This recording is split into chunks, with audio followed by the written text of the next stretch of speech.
O gündün kaynaganı kara. Kara canım kapkara olup karаңgıda görünbey kala turgan boldum da.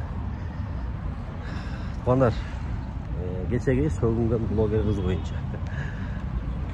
Эми сөгүнгөндү тура башынан эле каршымын, мени көптөн бери көрүп жүргөндөр билет. Азыр деле каршымын, жооп берип аткандарына деле колдойм. Тура айыппулдарды салыш керек. Эл алдында чыгып. Анан бирок менин бир түшүнбөгөн жерим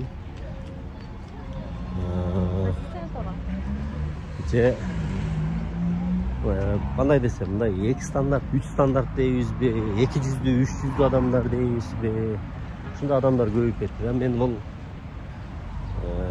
баягы адамдын кызматына карап, мансатына карап мамиле кылып, жалтаңдап мындай кошоматтанган адамдар көбөйүп кетпедиби деп ойго баттым да.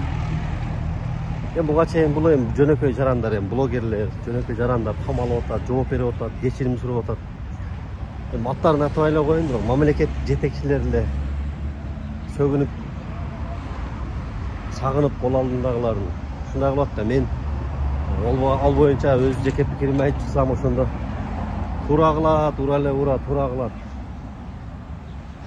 деп ошондой кылып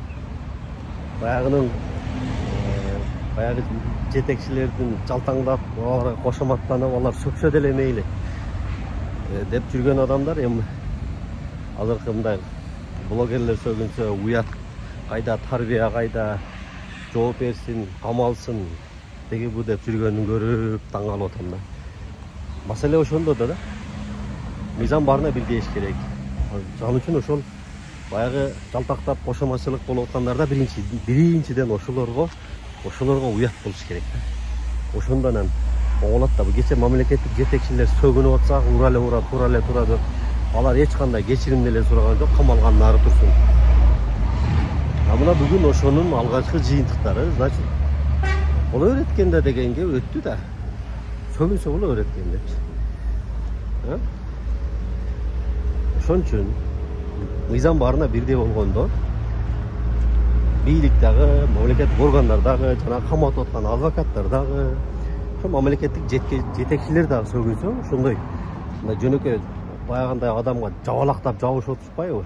Ошондой жабышса, ошондо токтойт деп ойлойм да. Анан мындай тандалма кызматына карап, мансабына, акчасына, бийлигине караган болбойт. Ошол